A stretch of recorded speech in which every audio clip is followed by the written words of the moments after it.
Okay, welcome back to the show, everyone. My name is Vince Perri. I'm your business broker, business coach, public adjuster, and everything under the sun at this point. And this is Beyond the Claim, and we are really taking the show to a whole other level. And today, I'm so excited because I'm talking with someone that is a specialist in one of my favorite topics. Marketing. So, Stewart Gandolf, thank you so much. You are the CEO of Healthcare Success. Welcome to the show, man. Yeah, good to be here, Vince. This will be fun. I just feel it. Good, good. I feel it Yeah, we too. I have the feel it too. energy. It's going to be good. Before we get into the energy and we get all over it, tell us a little bit about yourself, please. Well, as you mentioned, I'm CEO of a company called Healthcare Success, have been for 20 years. I stumbled into marketing. We can talk about that more if you like later. Absolutely. And do a lot of writing, podcasting, speaking as well. And so we've been introduced to each other and a lot of mutual admiration here. So I think it should be fun, like I said. Well, I appreciate that. Stewart, you're calling we're doing this all the way from California. I'm here in Florida, so I'm glad that we can make the time to do this. We already met once and we were talking about all the different things that we're doing. And I have your show notes here, which is an integral part of my show, just making sure I could really talk about everything that I want to talk about. And the first thing that stands out to me, which is what I think is potentially drew you to me a little bit here, is I like how one of the things that you think are very important is thought leadership. Yeah, Can so we can we get into that a little bit because I'm a huge advocate for it. I think it's very important. It's amazing how important it is to build your personal brand and how it ultimately leads to sort of the success of everything else underneath that. So if we can get into that, that'd be great. for sure. And I guess I can do a little bit of origin story with this as well. I did a lot of things before I got into sort of thought leadership and content, but back in the 90s, I got recruited to work with a marketing agency that had a model where they sold a newsletter. This is before the word content marketing existed. They sold a newsletter, and then we upsold the newsletter subscribers to a seminar, and then we upsold them to agency services. So even back then in the 90s, I fell into a job where suddenly, having never spoken publicly before, I was leading groups of doctors for 3 days, which is its own story in itself.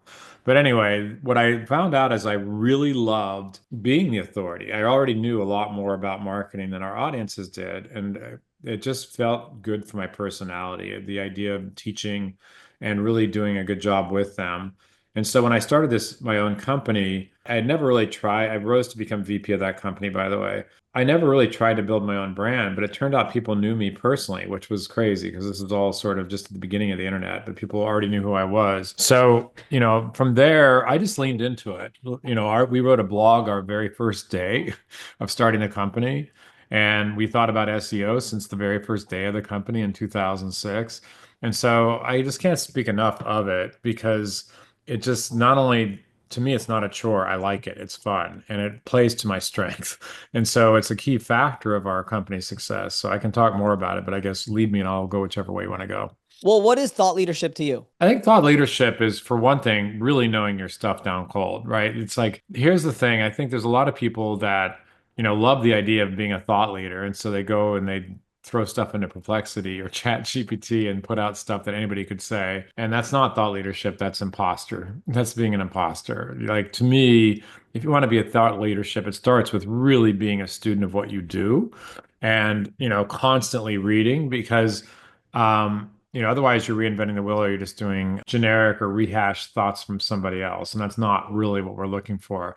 I think thought leadership is again, the willingness to do the homework, to really understand your subject and to have enough experience to be able to add insights too. I think that's another part that's important is having those insights. I mentioned doing the seminars years ago. Very quickly, after working with, dozens of businesses, I developed insights that were unique that I wish, by the way, to this day, I could just like unplug my brain and like Neo Matrix and give it to other people that experience. So I think the experience, being a student of your craft, whatever that is essential. And then bringing insights to it is where the magic starts to happen. So, I don't think there's a good shortcut to doing it. It's like everybody wants to be an Instagram or, a LinkedIn influencer or whatever. When it comes to thought leadership, I think you have to be the real deal, in my So opinion. what would you suggest to someone who's just starting into a field? They're just sort of getting into it and they want to start building their personal brand to eventually become a thought leader. What would you suggest for them to do if they're not super experienced in the actual craft that they want to ultimately be successful in? So it's funny you ask that because there's a gentleman named Alan Shoebridge who I just had on my podcast, and I had him first on my podcast in 2010, and the topic was thought leadership. And so his advice was, and he said even then, before when he was still just sort of working his right way, and by the way, today or last year, he was president of the of SHISHMD, the major Society of Healthcare Market Strategy Development, which is the leading hospital marketing conference and association. So he became president of that. So keep in mind, so I interviewed him in 2010, and he's been building thought leadership since then. And so he just discussed some of this. And so back then, he wasn't a thought leader. And it's interesting, Alan still has my podcast interview with him on his profile, LinkedIn profile from 2010. So he took baby steps to do it, right? Like he and I, we both did this coincidentally, but just a fun fact, 'cause I had this conversation with him the other day. He began speaking. He's learned about his topic. He went to conferences.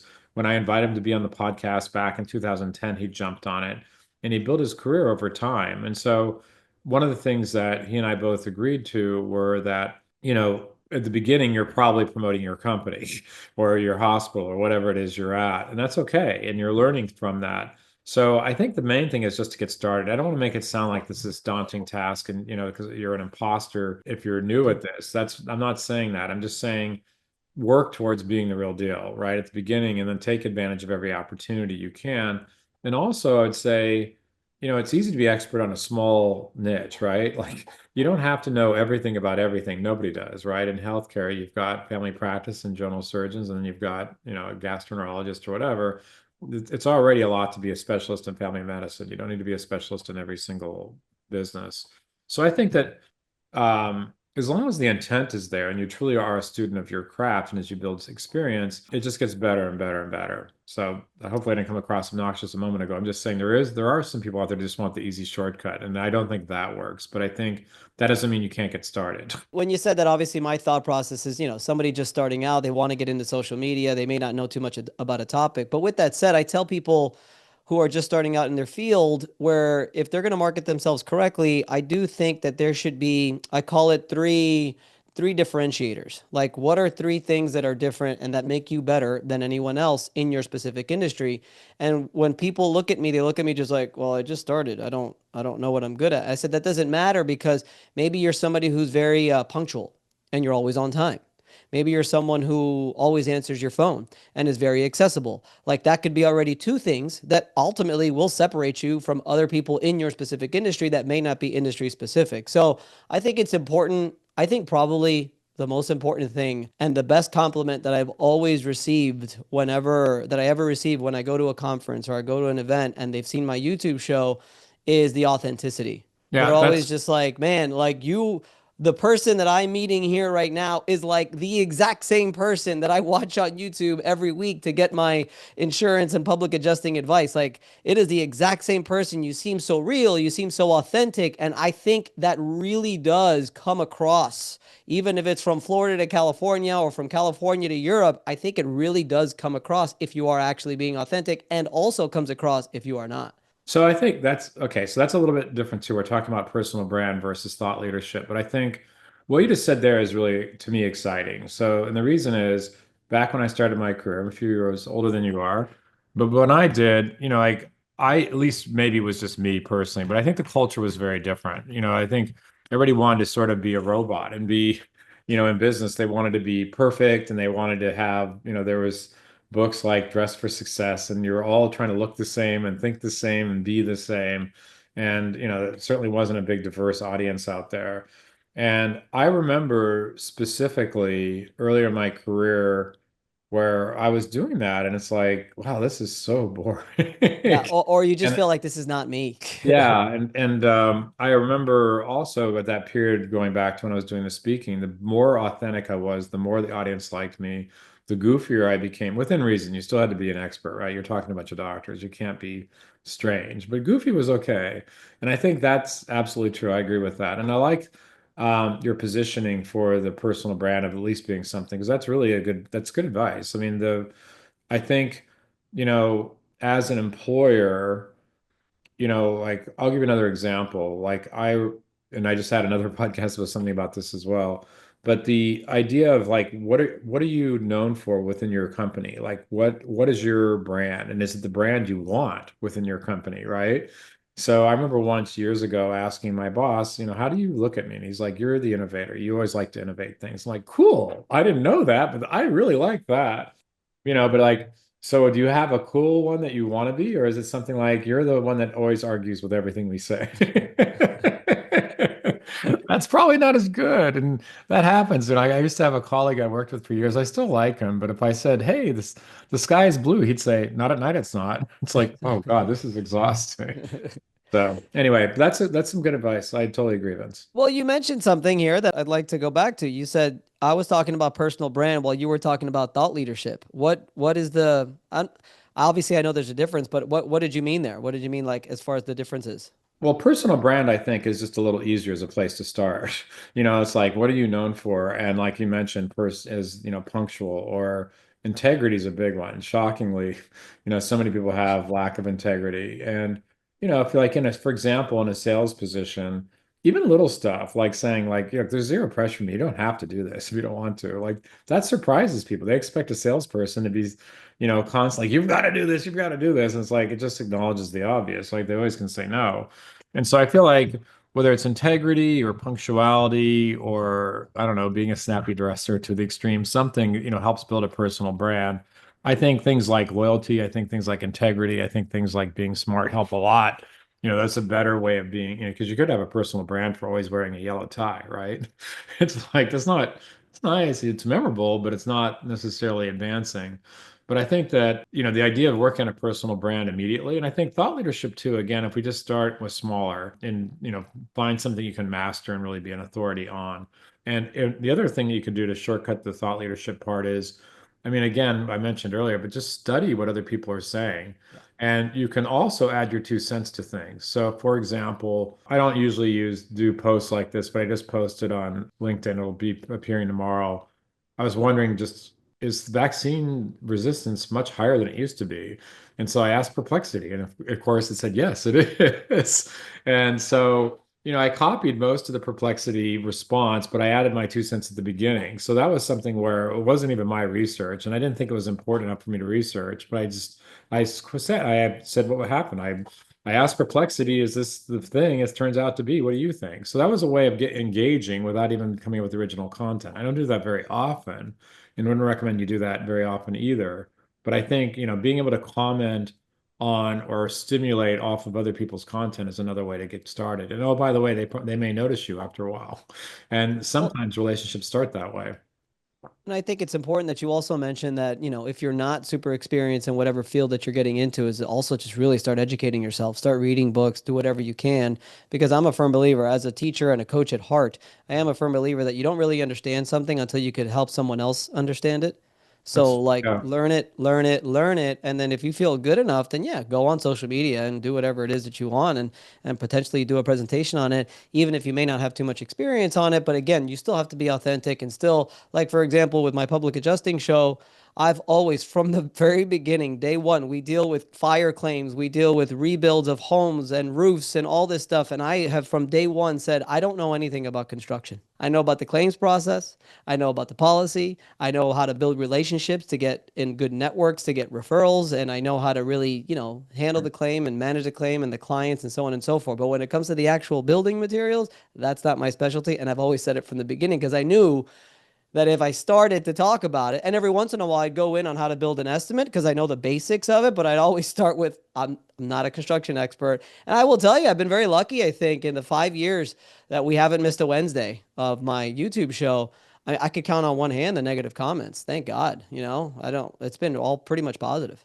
Great. That's awesome. Yeah, I think, it just comes back again to me. Like I noticed you have a bunch of books on your shelf and you can't see them, but over to my side we have books. I have old-fashioned books. You do more studying online now, but Well, the I can't, honestly, I can't remember the last time I actually purchased a physical book. So these are yeah, older. All my books yeah. are Yeah, that's I what I was read on my saying. phone.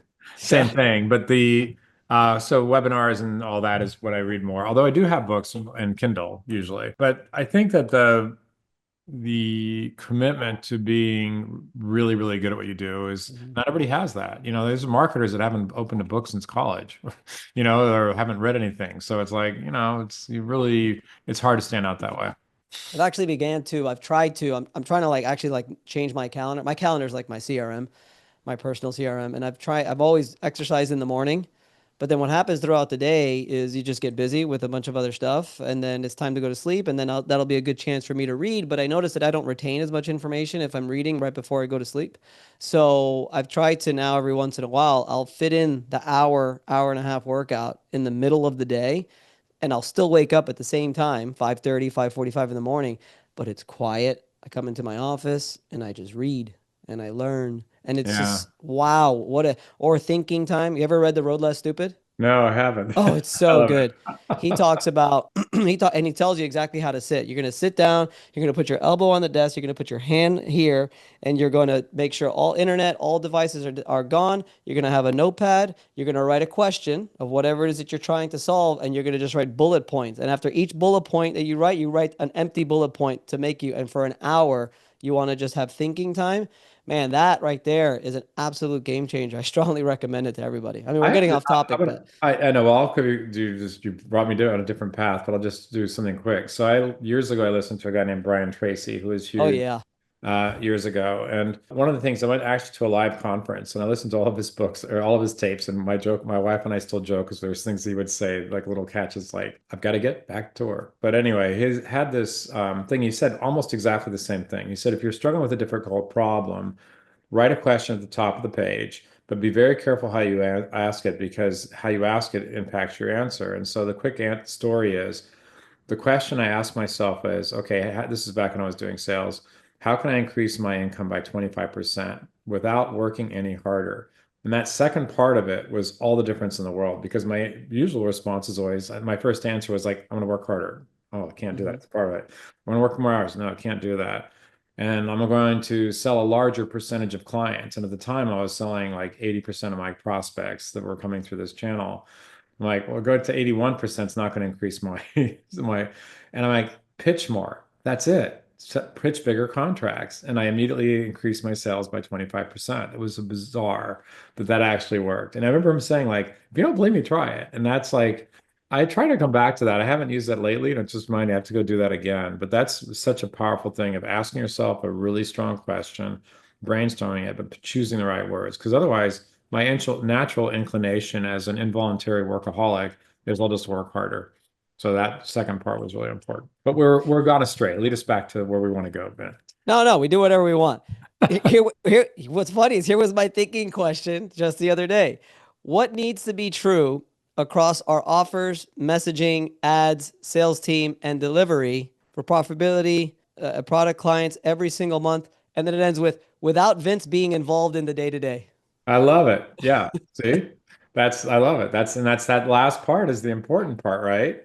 Because it's too easy and it's for me too. I have a agency that we have about 40 people and do millions of dollars worth of business and it's really easy for me to do that. And like not only is that exhausting, nobody wants to eventually buy an agency like that and I can't do it all, right? That's why we have very smart people.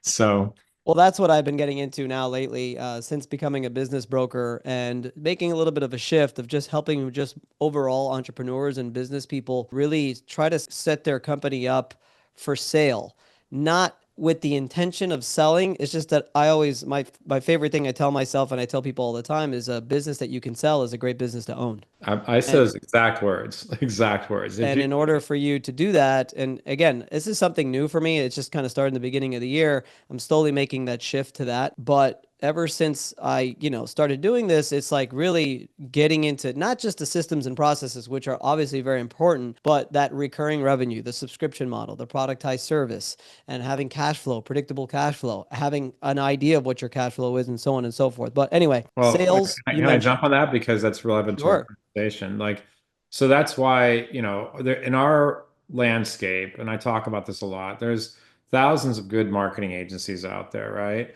But in the world of healthcare marketing, there's maybe 100 like sort of at scale agencies. And within that, within our niche, there's like a couple where we work with multi-location providers. And so the that sort of commitment to building systems and processes and then having recurring revenue and then building thought leadership is all central to our company. Because when we come into a meeting, especially with somebody who's, we get clients, by the way, from others outside of those niches in healthcare, we can still be really, really strong. But when it's It's somebody all the that's same right, concept. It's yeah, business but when is a it's right business. within our niche, like we can just come in with swagger because we really know it. That doesn't mean we're right for everybody, but we really know this niche. And so that really helps and building it all to that stage. And then, back when I started the company, we didn't have recurring revenue. And I remember catching myself saying once, I go, we have a stupid business model. I go, I just said that out loud to somebody. That is really, really bad. Because we did a lot of projects then. And it was kind of like my metaphor back then was when we did a lot of project work, it's like a shark that swims. It has to keep swimming to eat because it can't, if it ever stops, it just dies. And it's like, well, that's an exhausting business model and it's not sustainable. And so there's a lot of businesses that get caught up in a trap like that. And if you don't have a recurring revenue model, it's kind of impossible. And the funny thing is, we always thought back when we started with all these projects that clients didn't want to commit to a relationship. They just wanted a brochure, a website of this or that. And the reality is they really wanted a marketing partner.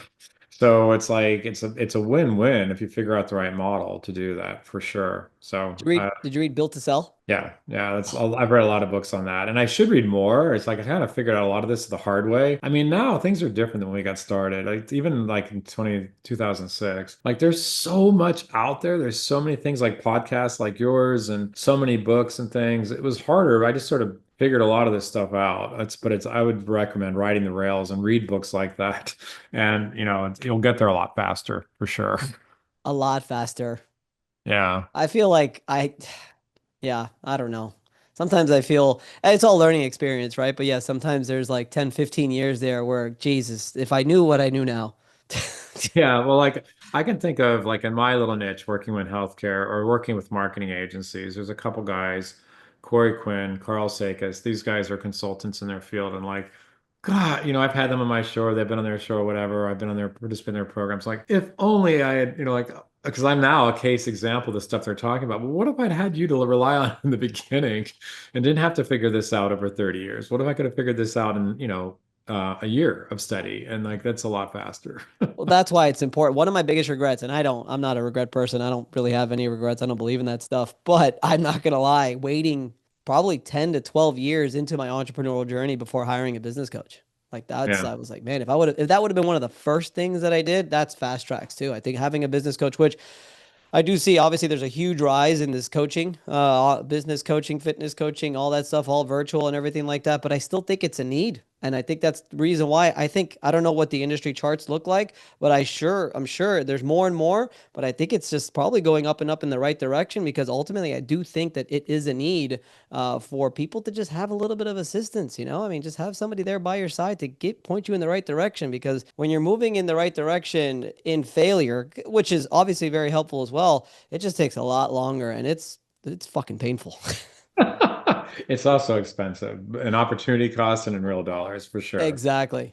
So yeah, I always joke I've gotten to where we are today by doing pretty much everything wrong. Wrong hires, wrong this, wrong that. And you learn from them, but boy, it would be a lot easier to miss them. And it's funny, I have two daughters, and one of them reminds me of me when I was growing up. It's like I was so stubborn. I just had to do it my own way. It's like, don't jump off the cliff, it'll hurt. No, well, it'll be different for me. Ouch, that really hurt. So before I kind of want to get into we talked about this last week when we met each other. I just thought it was very interesting. Something that I have gotten very good at and have a really good understanding now is I think there's a term for it and I can't think of it, but I'll explain it to you. But I want you to take me back to when you first started of how different it was. Where now we have ads that run and we give away a lot of free lead magnets and information. Normally now what I'm doing, Stuart, at the beginning and at the end of every one of my shows now on Wednesday, I'm actually giving away a new lead magnet. And on the first time that we did it, we got 4 people click on it. And they get into our email nurture sequence.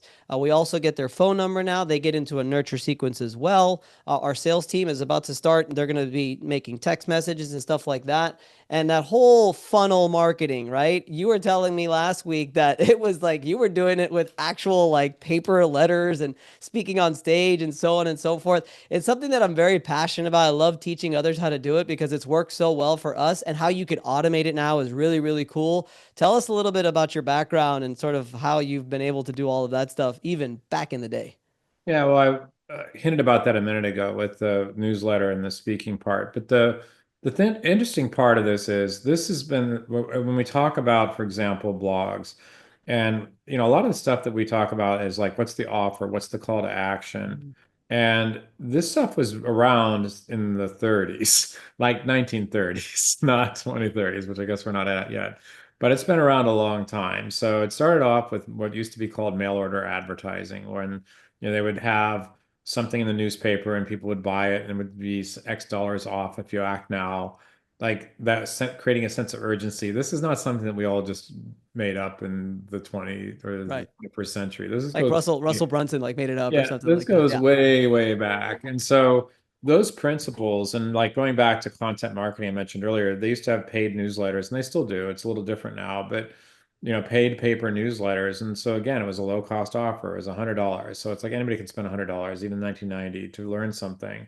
And so once they did, though, they made a mental shift in their thinking and they're now more committed to whatever the solution is. So that's what I was saying when we talked last time is this stuff isn't new, but the application is new and it's just super exciting. And so when the internet came about, and then they, by the way, transitioned to be called direct response marketing, which some people still use, but it's kind of all been lost in the fray. I mean, HubSpot developed the term inbound marketing, but it's kind of the same thing in content marketing and, blah, blah, blah. But the internet just made it so exciting. Like when this started coming of age, like I just fell in love with digital marketing. And like Google Ads was insane. So we used to do stuff when we're trying to do an offer, a new idea. If you want to do a TV spot, it's like minimum $20,000 back then, could be a half a million, take 3 months. And if it failed, oops, well, you just wasted tens of thousands or hundreds of thousands of dollars. With Google Ads, you could test an idea and find out in a week for 20 or $50. And it's like, and so the speed, the change, fail fast, being able to try new ideas, that is insane.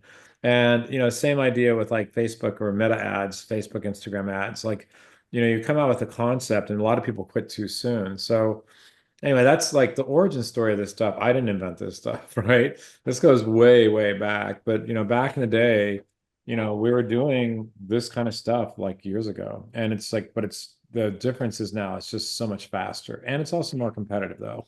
Like back when we were doing this stuff, my that company when I was working with back in the 90s, like it was relatively unknown. Most people didn't know these principles. Today it's like it's hard to miss them.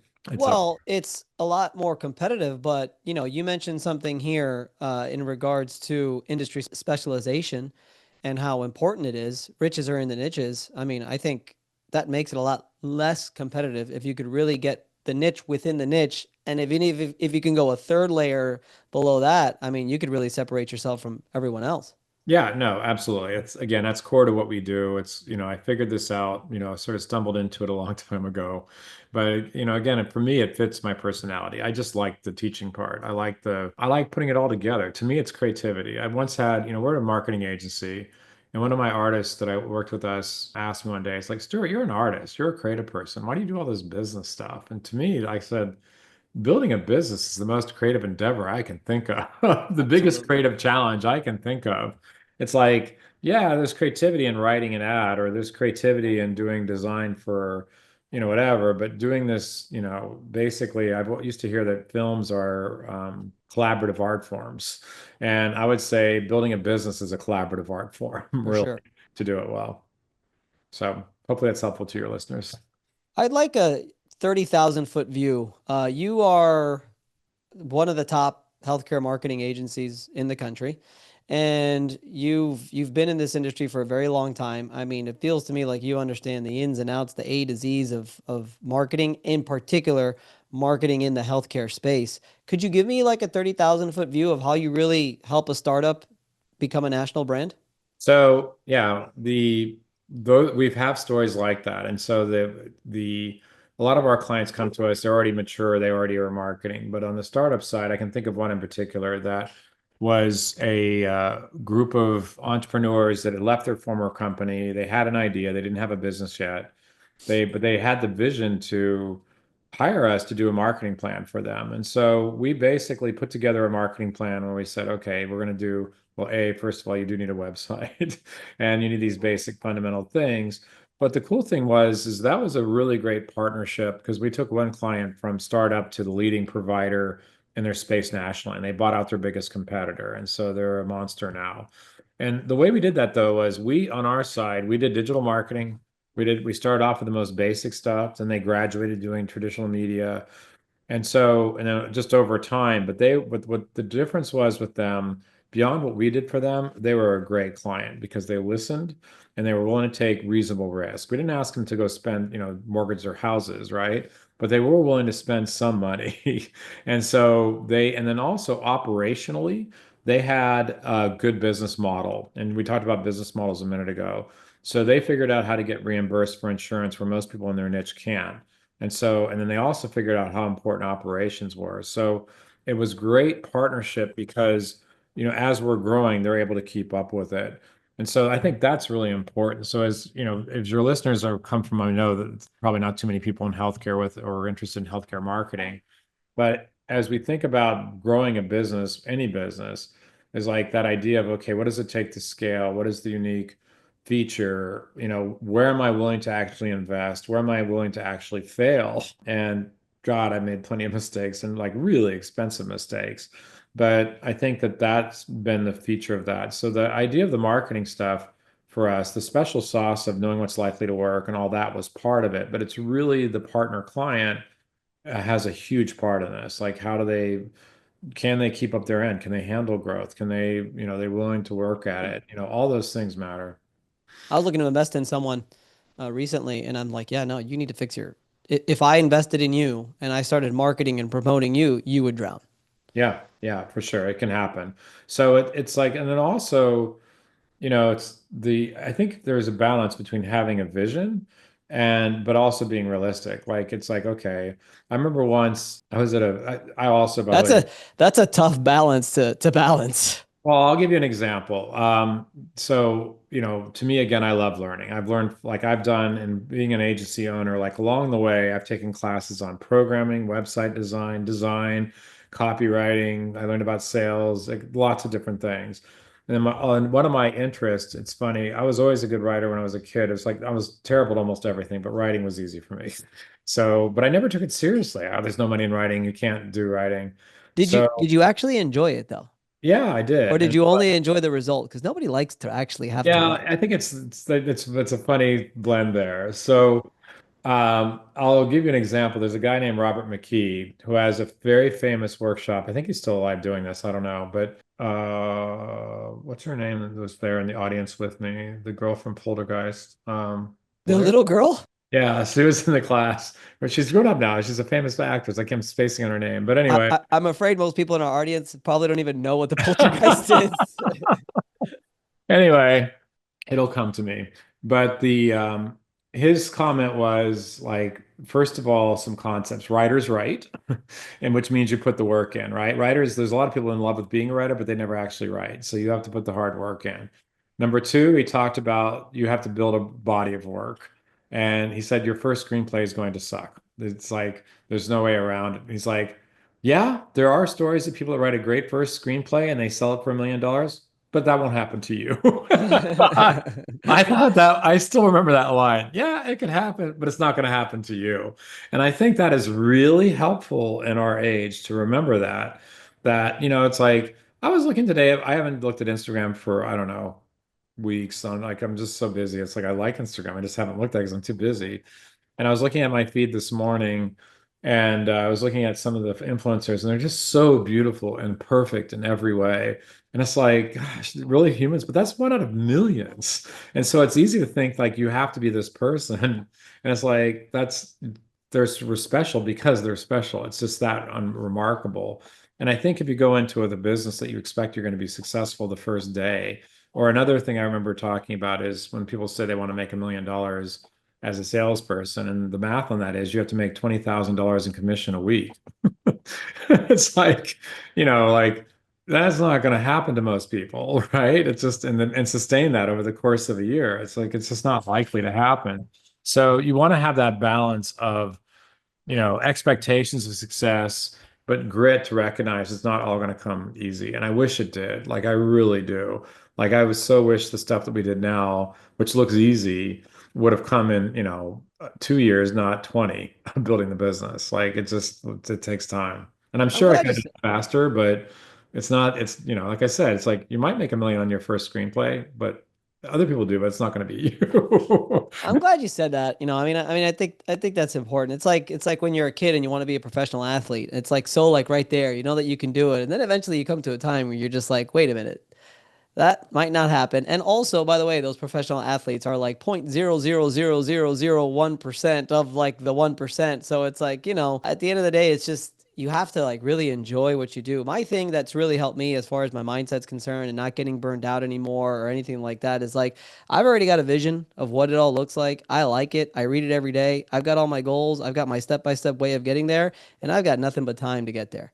So instead of everything being sort of like a task and I have to do this and I have to do that and I have to get this done, it's like, no, I know the things that need to be done. I'm going to get a little bit done every single day and that's it. I'm on my way. I'm on my path. I'm going in the right direction and ultimately that's all that matters and I'll get there eventually. So it's like, I kind of got over after hitting rock bottom a couple years ago, right? I've kind of gotten over the whole just like rush, rush, rush, do, have to, all this stuff. And it's just like, no, I already know where I'm going and I've got everything listed down and I'm going to get there eventually. So it's all okay. That's awesome. Yeah, I think it's really important. By the way, I was wrong. It was not the girl from Poltergeist. It was Drew Barrymore was in his class.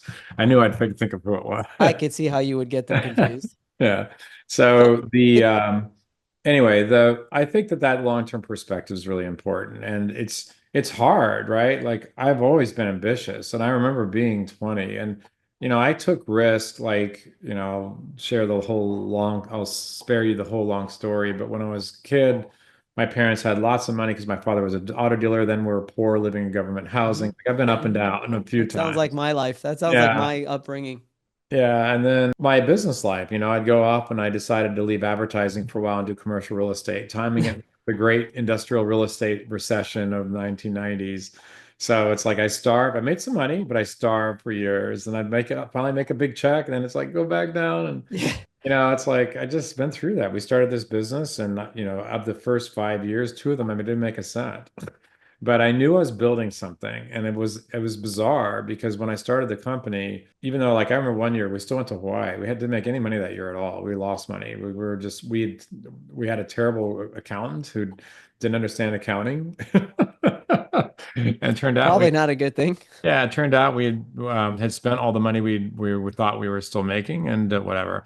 But the point was, though, we knew even then we are building a business and we knew we already had search engine optimization. We were already showing up on top of Google. We had lots of good stuff going, so I never panicked. And so I'm not suggesting you do that. I would suggest you don't, not take money for a year a couple times when I'm starting the business, but we were able to do that. But it's like we had enough positive signals to know that was a good bet. Stuart, how do you separate like your a marketing company and then you help companies with marketing? How do you like separate like the marketing strategies that you have for your clients, but then you also have to have internal marketing strategies for your company as well? I feel like they can they kind of get a little blurry sometimes or Yeah, but it's funny, like right now, most of our clients come to us because they want to attract patients to like a multi-location specialty practice. So that's maybe two-thirds of our business, but maybe close to a third these days is business to business. And a lot of times they're watching what we do and they want that. They're like, they want to build thought leadership. They want to do what we do. And I'm like, we can do this with you guys. I just want to set the ground rules. Number one, if we're going to do this, do you guys have salespeople in place? Because like the marketing is great, but you need to have it, or at least a sales system to actually do something with the leads we generate. And number two is, do you have a long-term perspective? Because we'll get people literally, Vince, that'll call us and say, I want to be a thought leader, but I want to go month to month in case it doesn't work. And I just say, this game isn't for you. Because honestly, like we can't do that. It's just too stressful for us. But B, like thought leadership isn't developed in a month. You need to have a longer term viewpoint. So it does blur a little bit, but it is funny. It does generate business for sure. People that will be hanging out in the weeds and they'll say, "Hey, we want to do more of that for our company." And we do that for them. We'll work with them and figure out, okay, are we going to do podcasts or ebooks or webinars or a blog? And how committed are you to that? Like I just got an inquiry today. I don't know, I haven't spoken to this person yet from a surgeon who wants to decrease amputations in her state. So I don't know if she's a client for us or not, but it's an interesting topic because that's Very a lot interesting. of legs, right? No pun intended. It's like it has a lot of opportunity to build a story about that. You specialize in the healthcare industry. I do want to ask you though, in within the marketing agency, is there a particular service that you provide that you guys specialize in, or is it pretty much like, oh, we do SEO, we do social media, we do, all these different, is there That's a is there a great particular? question. Okay, that's a great question. And the reason is going back to your business building stuff. So there are, in the world of marketing, most people are smarter than me, meaning that you have, like all we do here is paid search, paid search, paid search, paid search, or maybe paid search and SEO. So the great news about that is it's easier to scale. It's easier to build a talent pool because you're just doing one thing and you're doing it over and over again. And so in the world of marketing agencies, there's a lot of people like that. They just do paid search, or maybe they do paid social, or maybe they do influencers, or maybe they do, this or that, or they're branding agencies. However, for us, we're integrated, which is very differentiating. So the bad news is to get really good at an integrated agency where you truly do great at SEO, at paid search, at social, at traditional advertising, at strategy, at web design, at development, and all these things is really, really hard. Yeah. And you have to, so there's a longer learning curve, there's a longer operational, it's More more overhead too, like it's just more more, yeah, complicated. huge overhead. My payroll is astounding. So when I think about it sometimes, like, how did I get here? But it's also differentiating in the business world because we get hired often because people want a partner like that. And the other thing is that, in my experience of doing this, doing it the hard way, is that while it took us longer to get there, it's the best it's ever been. And we've continually upgraded talent over time. And I'm sure in 2 years it'll probably be even better. But it's like it is harder for sure. And Oh, so so you do a little bit of everything. yeah, well, what we do most, I can tell you, people hire us because I'll just give you the what I have found. There are people come to us for one of several reasons, and they're all related to this conversation. One is they are really tired of working with somebody who doesn't understand healthcare. So there are people that will hire specifically, they don't want anyone with healthcare experience, but with our niche, obviously, they're tired of not working with, they're tired of working with people that understand healthcare because there's a lot of nuances to understand. Number two, they're tired of working with those individual businesses that do just paid search or SEO or whatever because they feel like, well, if something's not working, who do I blame? Well, every vendor blames each other, and they're not all working together. So that's exhausting. So they do that. The final category is they feel like they're just not either getting data or the data is bad. So for us, we do, like I mentioned, we have, maybe I'll make this easier for you. I describe to people that are looking at us because it's healthcare, right? And I'm using metaphors from within healthcare. And I explain that healthcare marketing it's like medicine. It has specialists. So we have on our team people that do nothing but technical SEO. We have people who do nothing but content SEO. We have people on our team that do nothing but local SEO. We have people that do paid search. We have people that do paid social. We have a programmer. So these are all people that are not doing lots of things. They're doing one thing really well. And so that's how we got good at this by building out. So we do multiple services, but we have process experts with each of those. And so when people hire us, they're getting a team of like, especially if they hire us, some people will hire us just for one thing. Like we have one client that spends 500,000 a month on paid search. And so, that's all they really wanted from us. But most of them want us to be their partner on all of it. So we do all of it, which like I said, is harder. And that's why I Half was a mi- joking. If I was smarter, I'd do it the other way. But, at this point of our growth, that's why people hire us. Because we're not those other companies. And it's, half a million a month on yeah, on paid ads. yeah. I was talking to my team about 5 to 10K, and they were like, "Yeah, There's half a some million." scale out there. There's some scale out there. People spending more than that. So yeah, there's some big spenders out there. But it's like, if you're spending 500,000 a month and you're bringing in 5 million a month, then you should keep doing it, right? Yeah, yeah. So So yeah. Well, like every interview now, I have to eventually touch on the most popular topic in today's day and age, which is AI. Ah, yeah, oh, AI, yeah, for sure. Where Yeah. do you see, I want to ask you a more general question though. Where do you see the biggest AI opportunities for small service businesses? Well, so it's evolving as we speak, right? And I would say, first of all, if you're not using AI personally, you need to start right away because it'll expand your thinking. So, for example, I'm going on a wine tasting trip with my wife over 4th of July weekend. And so I put in like where we're going, what we're, a general idea, like a paragraph or two about what I want. Like I want to come in, have lunch at this winery, but after that, we're staying in this town. And then after that, I want to see fireworks because it's 4th of July. Build me an itinerary with great locations with outdoor. And it's like you're and it's showing you what it's thinking. I use Perplexity, the not Chat GPT, because I have a free upgrade with LinkedIn. But anyway, and it gives us it's like a really good. Like by the hour. Yeah, like very and like, well, I don't like this restaurant, change it to this, or no, you missed me. Like, and it's like, wow. So what it does is it takes a very complex question because you could do this on Google, right? You could, look up all the locations of different wineries and you could figure out with Google Maps how far they are apart, and you could try to look at the hours they're open and all this stuff, or you could just ask Perplexity. So so that means that as you're thinking about as a business owner, what can you do faster? So like especially complicated stuff like that, I'll give you another example. I don't know, a few months ago, I was speaking at a conference about senior living, and I was looking for an example in senior living about branded house versus house of brands. It's a thing in marketing. And I knew of one or two, but I just asked the machine, give me some examples of leading branded house and house of brand things. And again, I could have gone and spent an hour searching around looking for all this, and it came back with a list. And so that kind of power can enable stuff that's routine and make it really, really fast. And so you still want to have human thinking. But, going back to like our business then and like smaller businesses that are getting started, it's like I don't you have to start where you have to start, right? So a lot of people can't afford to start off with an agency, right? They just have to figure out how to do things. So, you can hire a graphic designer and you probably still should for a lot of things. You can try to hire a marketer, but you can ride the rails of AI to do simple stuff faster Mhm. and easier, especially stuff that you don't care about that you can spend a lot of time on and you can't. It's great for idea generation. Like if you're starting in content marketing, I ask that you don't plagiarize. Like I said, like today, I mentioned that LinkedIn post earlier. I said this is directly from Perplexity. I didn't pretend that was my writing. So don't plagiarize, but it's great for thought starting. It's great for scaling marketing.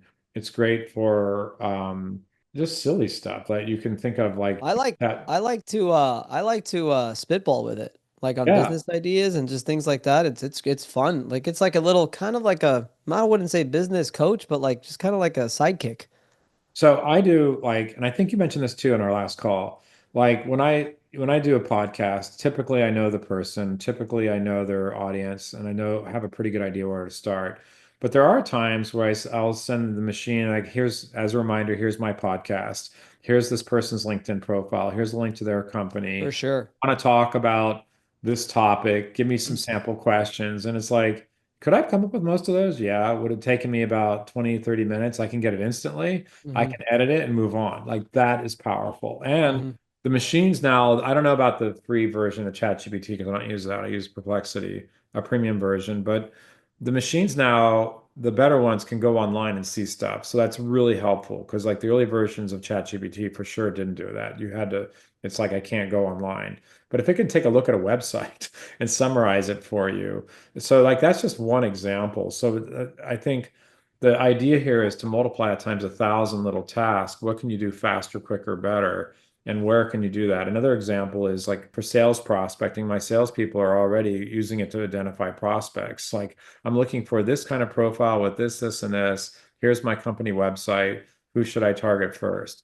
And so it's like, to do that research to find for us, our niche is very specific. To find those people is not always easy. It's not really well we use Zoom Info, but it's not set up to look the way we want to look. So Zoom Info is part two. The first step is finding out which companies we want. So hopefully that's helpful to your listeners. It's like it depends on your business, but there's just so many applications. And as a business owner, you know, I embrace it. I don't fear it. we have something called we do. I made this up. Remember, I'm the innovator, right? So we had we call it AI Innovation Club. So every week, every month, I get my team together, and about half the company comes together, and we start sharing just what's the latest, and like the topic is changing, and so it's just, like I said, silly uses of it to help expand our creativity with it, or really deep things, and then also, how do you balance AI? For example, Google just had a major keynote about AI and where Google's going, which is, to in the agency business, it's a cataclysmic event if you're not adapting. Like it will smite a lot of agencies that aren't catching up. And, I'm concerned, but we've weathered a lot over 20 years and we still have that innovator attitude. So, I'm not panicking at all. It's like, there's a book from the 90s, Who Moved My Cheese? And it was like, the idea was that two mice, somebody moves the cheese, one just sits and complains about it, the other goes and finds a new block of cheese. So, which mouse are you? So the cheese has been moved here. It's like it's time to figure out a new path forward. So, but I there's opportunities everywhere. I tell my team, like, when a question arises or an issue arises, I tell them to just think AI first at this Yeah. point. Like, just think, what could AI do? Can AI help you? Can ChatGPT help you solve that issue, answer that question, so on and so forth. And I also tell the admins in my team, on my team, that yeah, if you don't start using this, you will ultimately be replaced Yeah. So by it's either the AI or by someone who's going to utilize it, because it just, like you said, it just expands you so much. Like, you're just now all of a sudden, honestly, that much more intelligent because you have access to this thing that spits it out in less than a minute. so I think it still comes down though to creative thinking to get that, to ask Yes, I questions. wanted to say that. Very Yeah. interesting that you touched on that, because I do believe there are people who do not get the same out of it because they are not out of the box, visionary, creative thinkers, where they're like giving it all the, because it really comes down to the information that you give it is what it will give back. And if you're just very limited in just like, write me this email about healthcare, that's not going to give you much. But if you could go outside the box, give it a roll, put a lot of context to it, really get creative about what it is that you want, oof, what you're going to get is gold. And I think it's also curiosity. It's like, I'm natural. I think everybody's has, some level of curiosity, right? But, if you go back not very long ago, if you were curious about a topic, you'd go to the library. Mhm. You'd invest, hours on some obscure topic. And so, of course, you would never do it, right? It's too hard. You just wouldn't do it. Then the internet came around, and with Google, you could find it with, like sometimes you get the answer right away. But even still, I mentioned my little itinerary to think about how fantastic it was just to have the old model with Google, to be able to go look up wineries, to be able to figure out where they are, to do all that. But that's, now by comparison, I've got a rough itinerary to start and I'm just editing it in seconds. Like that's insane. And, because if we're asking for things that like I like eating outdoors. So that's part of the criteria, and it's like that narrows it down from otherwise really good wineries. And so the impact on that in terms of, advertising and marketing is challenging because now, like, we still care about showing up in search engines, but we also care about showing up, especially as this becomes bigger and bigger over the next year or two, to show up in the AI models. So now, in some ways, that means that what we're doing is still important because the SEO stuff we do feeds these models, is just like it does Google. But it also means it's not enough. So it makes the problem even harder because you kind of have the summary from an SEO standpoint that everybody is talking about these days that knows about this stuff is be everywhere. Just be Right. everywhere. So, again, it makes it hard if you're starting out and you're small, like be everywhere. Right? It's hard for me to be anywhere. It's like, okay, well, maybe you could at least start with LinkedIn. Maybe you could start a channel. Like LinkedIn, by the way, if you're just getting started and you're doing B2B, really is that good. Like LinkedIn used to be, kind of I don't know, a place to get a job. You only go there if you're looking for somebody or they're looking for a job. That's what it was. But especially with the decline of X and in B2B, LinkedIn has risen to take that void. And they really have embraced content marketing. And so it used to be if you wanted to be an influencer, you had to be on Instagram and generally often helped to be a lot to be attractive physically. Whereas now people are able to show their brain power instead on LinkedIn is, a different kind of thing. So Yeah, LinkedIn has gotten a lot cooler too. I feel like, in a way, like it's definitely gotten a little bit younger as well, and a lot yeah, more for people are sure. using it. I read an article, I don't know how true it is, not too long ago, or a post that Gen Z is embracing LinkedIn Hmm. instead of the other Hmm. platforms. And so, my own daughters are Gen Z, not so much, but broadly speaking, it's a thing. And, like, well, I could talk about this all day, but just as an anecdote, my daughter is want to be an animator, and she finally listened to me on how to do it. And she found her first job through LinkedIn, like as an intern. And it's like, but there's a lot of other steps to that, but that was important. You have access to like the big wigs, the top dogs right there on LinkedIn. They're all there. It's a great place to also, I think it's become better for me, like with you. I mean, you were a perfect example, Stuart. Like I didn't look for to get more information on you. I didn't go directly to Facebook. I went first to LinkedIn and I got way more information on LinkedIn to get an understanding about you from there than I did from Facebook. And I'm doing that. I find myself doing that more and more. Yeah, for sure. So as we're wrapping up here, any of the last questions or thoughts or think we should be talking One about? more, one more. I just honestly, 30 plus years of experience. That's pretty awesome. I'd like to know sort of what does the next 5 years look like for Stewart and healthcare success? So the big thing I'm working on now is building out the team of leaders and making sure that we have less and less the steward show. And the because that's, adds value to me. And the comment you said earlier is something I've been saying for a long time. Like we had a record year last year. And it still involves too much me. There's still too Still many too much Stewart. parts. There's still too much steward, but it's a lot better than it used to be. And I mentioned, my pre-interview with you. I made plenty of mistakes. I brought on three senior managers days before COVID, not knowing we're going to have a worldwide pandemic. Like that was a terrible decision. We could have gone off the rails with that because that by far was my biggest mistake that I've ever made in business was I went straight to hiring C-suites and Yeah. managers and wow, what a freaking disaster that was, but that'll be for your podcast. Yeah, we'll do that another day. But anyway, so that's really what it comes down to is maturing the business. We have sales systems we always have, like as my team knows this. There's no secret to this. Like we've had people that have been hitting on us for years, calling us, wanting to buy us, and because we have a footprint in the model, and like in the world of agencies. The agencies that are bigger than us are usually holding companies are much, much bigger than us. They have like 1,000 employees. But in the independent world, we're pretty large. Like we're larger than most independent agencies.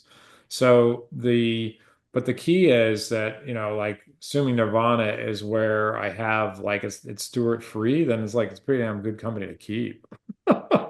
You know what I mean? It's like I don't Yeah, have to no, but it's sell it. true. I think that's the funny thing about selling, about building your business to sell is that when you even get there, it's like, well, you don't really have much to do anyway. Might as well just let it run like a well-oiled machine. Yeah. So my But jokes. the big payday is very nice too. Yeah, either way, it's running itself or a big payday is nice. So the joke I have right now is after that, I don't know what I'll do. I don't know if you've seen like the van life thing, but like getting a really nice Sprinter van built out, and my wife and I joke about the Scooby-Doo lifestyle, do that for a year. And I'm not even a camper, but I just think it'd be fun. Maybe I'll quit after 3 months, but that'd be fun because I feel like or the other thing is, and this is actually maybe sooner, where we are with our company now, I'm toying with the idea of renting a place in Italy because you can rent a place for like $2,000 a month and work remote. And I can work remote in Italy just like I can here. The hours are a little funky, but I could do it. So like to me, that's like that kind of thing. I want to live. Have you read my vision statement? Because I have a townhouse in Italy there. It's awesome. We should get together. We'll drink wine together a lot. So Yes. I feel like just as an aside on that, like you can if we you or I or we do that, you can access Europe by Euro. You can go everywhere. You could live there for a year and see every site you want to in Europe inexpensively on the Yeah. same time zones mostly, and like it's just a cool life. So it's like that spirit of adventure I think I've always had. Now at this point in life, I finally have the liberty mostly to do that. But I would like to my priority, and this is true for a lot of entrepreneurs, is just, you know, continue to make myself less important to the business. It's hard when you have a founder-run business. It really is. And Hmm. but the more you can do that, and I have, found through trial and error really, strong people on my team that do what they do really, really well, and that helps a lot. Well, Stuart, I really appreciate the time, man. I know you're a busy guy, even though you're trying to get less busy, but I know that you're busy, as am I. I really do appreciate you taking the time to be on the show. And yeah, I mean, we have all your contact information. We'll have it in the show description. But again, thank you so much for coming on. Great. Hey, it's been good seeing you. And yeah, if you're interested in the topics I talked about, reach out to me on LinkedIn and happy to talk to you. Good deal. Nice. Awesome. Thanks. Thanks, Stuart.